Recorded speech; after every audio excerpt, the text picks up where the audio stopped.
The Nirala TV.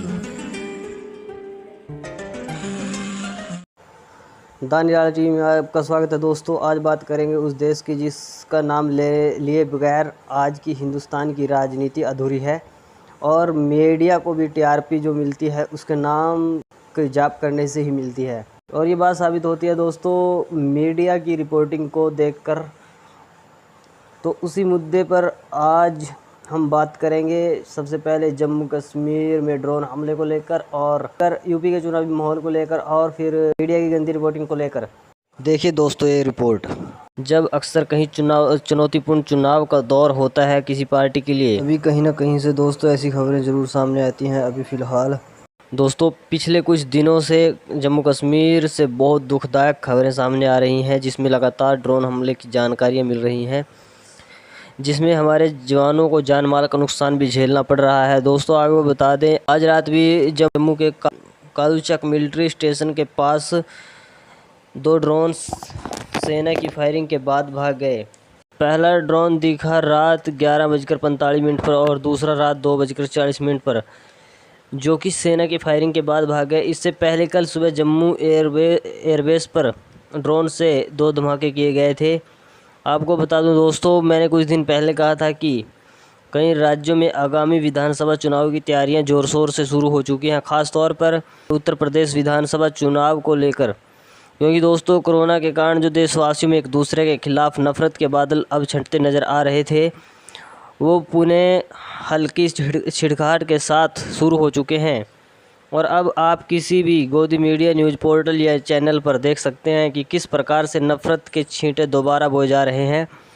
अब UP में पिछले दिनों से जो धर्मांतरण का मुद्दा चल रहा है वो भी कहीं ना कहीं कम्युनल एंगल के साथ आगे बढ़ाया जा रहा है गोदी मीडिया के थ्रू। वो कैसे आपको बताता हूँ दोस्तों। पिछले दिनों यूपी में एक मंदिर में पानी पीने गए एक 14 साल के मुस्लिम बच्चे की पिटाई की गई थी। उसी पर सुधीर तिहाड़ी रिटर्न्स ने अपने डीएनए में कहा था कि वो बच्चा नहीं था, वो बड़ा लड़का था और वो गलत मंशा के साथ मंदिर में गया था। अब तिहाड़ी ने मंशा साफ नहीं बताई कि क्यों गया था वो बच्चा वहाँ। और ज्योतिष थोड़ी ना है, ना कि उसकी मंशा का अंदाज़ा लगा लेता। अगर ज्योतिष होता तो खबर के एवज में करोड़ों की फिरौती न मांगता और तिहाड़ शब्द के बेताज बादशाह से नवाजा न जाता।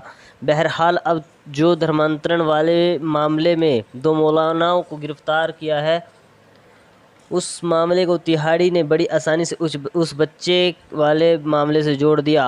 अब चलते हैं जहां से शुरू किया था। अब दोस्तों ड्रोन हमले में मीडिया द्वारा अलग अलग रिपोर्ट्स दिखाई जा रही हैं। मैं आपको दिखाता हूं। न्यूज़ 18 ने तो इन हमलों में रोहिंग्याओं का हाथ होने का दावा किया है, वहीं आज तक इसमें पाकिस्तान की साजिश बता रहा है। तिहाड़ी रात को डीएनए करेगा, वो हो सकता है किसी और का हाथ बता दे।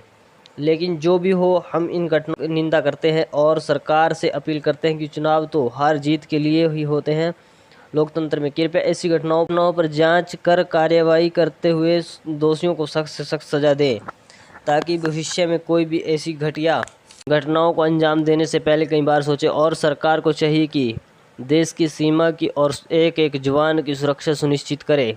देश के जवानों से भी आग्रह है कि सावधान रहें, सतर्क रहें, आपको पता ही होगा डैश डैश डैश।